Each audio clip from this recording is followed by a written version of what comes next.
Well, let's talk about that expert panel for a moment. They're an all-star team. I mean, come on, you got Bryan Norcross, you've got Mike Lowry, you've got Postel. Bryan, if we can, let's speak with you first about just the size and duration of this system. Yeah, James Reynolds said it. This is a much bigger and slower system than we're used to here. We thought that people that went through Sandy or other hurricanes thought it just lasted forever. That was nothing compared to what's going to happen there, because the wind is going to blow. Look at the satellite picture there, and you can see the size of the circulation. Now, what happened is one of those bands, those outer bands went through, made the winds gust up to over hurricane force. Now they've actually come down, and they're in the 30, 40, 50 mile an hour range there now. But if we go back to the satellite, you're going to see when we put the wind streams on there how monstrous this circulation is. Now, watch as it, look at that there. See, that's dominating that entire part of the world. So it's about 300 miles across the area where hurricane force gusts will occur. That's the prediction.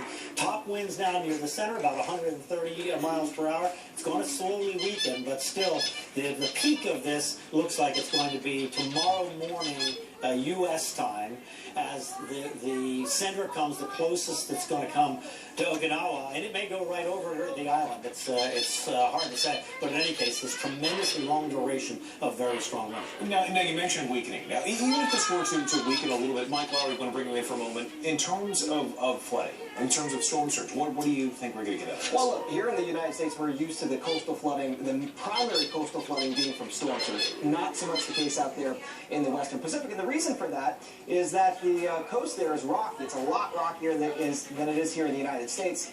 And so the ocean floor comes up very, very quickly. That produces those very tall, very high waves. But Reynolds, a good part of that is that it generally doesn't cause the type of flooding that you would expect from a very high or very strong storm surge. So really, I mean, they get waves there all the time. This is something that, look, you don't want to be near the coast, but otherwise, we're not expecting tremendous or extensive coastal flooding. Well, it's such a big threat. This is such a big system, and we've tackled those two things. But when it comes to winds, let's bring in Dr. Postel. What are you thinking with this? Despite the possible weakening of this, it's still going to pose a big threat to a lot of people?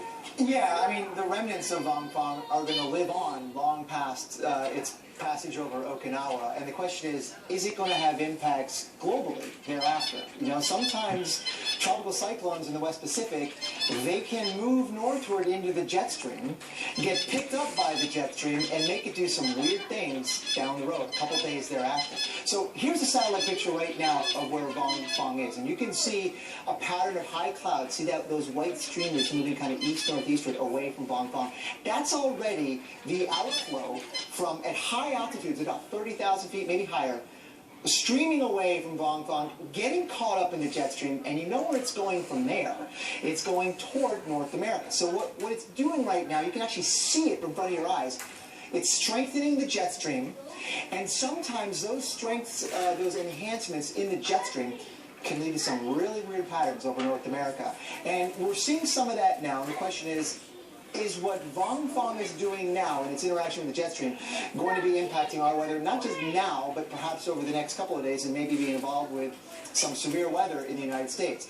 Well, that kind of a connection, you can't make that one-to-one correlation. There's probably some role, but we'll just have to wait and see. And probably some studies after the fact will determine exactly how much of a role it did have. Bryan, I have to ask you, how unusual is this season in the Pacific? What we're seeing? Not tremendously unusual. The fact that we've had two typhoons following one another is a little bit unusual, but it happens with hurricanes. It happens with typhoons. And by the way, you can see there, this is the number of storms. You can see it frequently happens on the island, as James Reynolds said. They really are ready for strong winds there, the way everything is built. They have the really bunkers that everybody goes into. So you wouldn't expect a lot of loss of life, but you can't have winds of this duration, of this strength, over 100 miles an hour, probably at least up into the Category 3 range for an extended period of time without having damage. You just can't have that.